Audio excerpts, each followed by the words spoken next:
my channel. So I wanted to talk to you guys about my immigration story, everything I've been through, and so you guys can get to know me a little bit better. If you guys have any questions, any comments, leave them down below. I first want to tell you guys a little disclaimer. So I know this topic is a bit controversial, so I want you guys to know that all your opinions obviously matter to me, but you also have to understand that this happened 15 years ago. So we really can't change the past. We can't change the decisions my mom or myself made. So I completely understand your opinion. I will answer you if I can, or the best way possible, but don't be mean, because this happened a long time ago and a lot of people are going through it right now, and we don't really know the situations unless you're actually in it. So I completely get about doing everything legal, doing it the right way, but we also have to understand that it's much harder than it seems, especially if you're not in that situation. Just wanted to let you guys know, wanted to throw that out there. So I'm gonna get started with that. So as you guys obviously know, or if you guys don't know, I was not born in the United States. I was actually born in Mexico, and I was brought here at 7 years old. So my process was a bit easier than most. I did not cross the desert like many people know. I actually took an identity of an American citizen. Well, a child that's an American citizen that looked like me, had similar ages, maybe even the same birthday. I don't know. I don't really remember her information. I never kept contact with any of the people that helped me today, and that's just that. So back then it was a bit easier to basically take an American citizen, a child that's an American citizen, basically learn their information.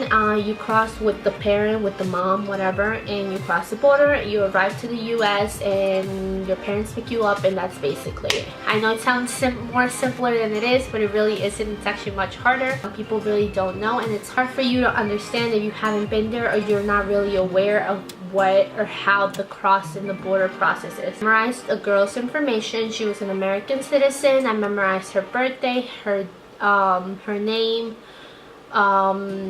what she likes, just basic things about her so people can believe that I was her. We looked alike, same hair. I had long brown hair back then. I was a bit darker back then, so we did kind of look alike. So basically I memorized or practiced those lines for like 4 or 5 days. They told me what to say, how to say it. Keep in mind that I did not know English back then. Obviously only Spanish was my only language. But, you know, I guess not if I ended up where I ended up after getting caught. So basically it was a day to cross the border. My aunt was the one that was coming with me. I was 7 years old, so, you know, my mom being in the United States, she did not want me to cross by myself.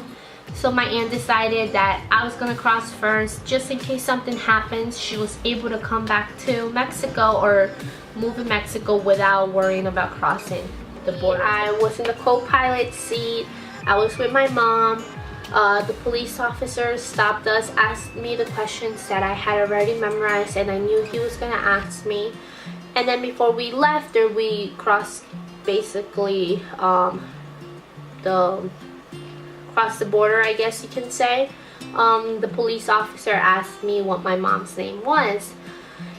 I did not know the lady's name. I knew my real mom's name, but we never discussed her name. They never told me what her name was, so I said my real mom's name. So that's when the police officer went and spoke to another police officer. They pulled out the lady that was with me. They pulled me out of the car, and they pulled me in. They put me into the van, which was with 3 or 4 other kids. Mexican orphanage is very different from a US orphanage, or I want to say, because back then it was a bit different, and I've never been in the United States orphanage. I don't really know how it looks like. I don't know what they do. Back then, I want to say, because I haven't been to a Mexican orphanage either in a long time, but they believe that labor, manual labor, physical labor, was very important for kids. So I remember waking up at 5 a.m., cleaning the floors, cleaning anything that needed to be clean, and then by 7 p.m. we would be going to bed.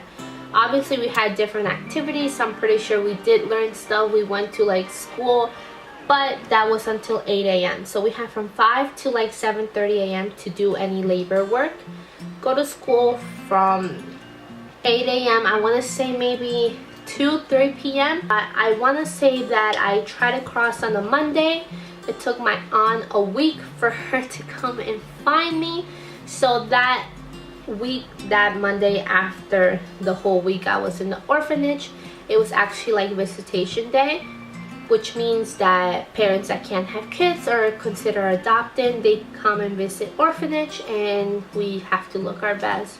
We saw a couple parents that were interested in certain kids. So by the end, they tell us basically the kids that could possibly get adopted, they just want like a one-on-one talk with them, and that was that. So I remember it was me and another red-haired girl.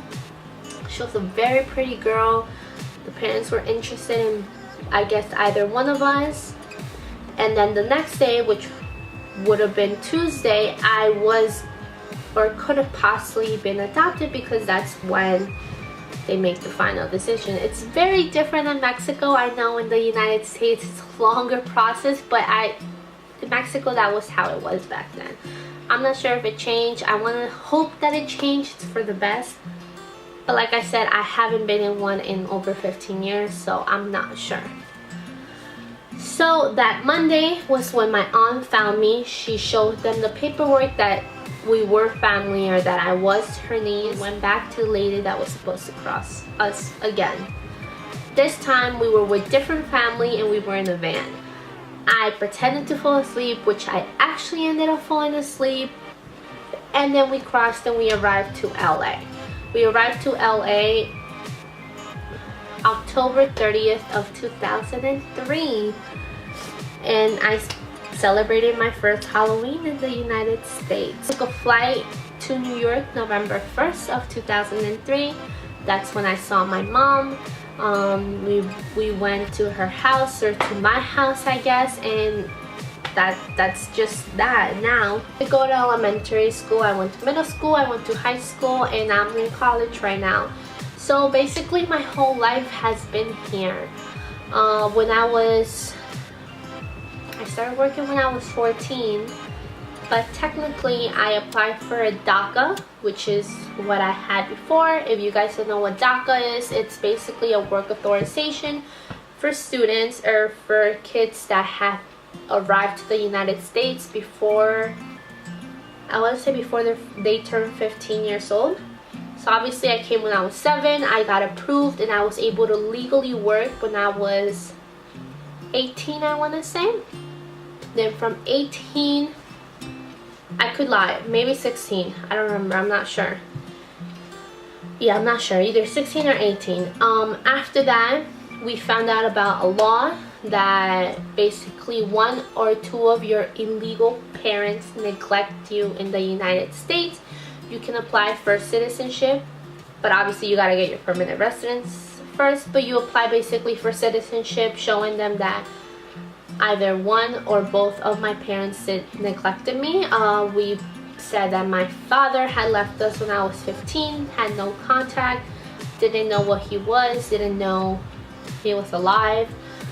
We went to court. It took me 2.5 years to get my permanent residency, but you do have to put in your papers before you're 21 years old, because that is basically the legal age. I put in my papers like maybe 2 weeks before I turned 21, and thank God I got approved. I know I'm saying this and it sounds really easy, but it really isn't. It was a hard long process.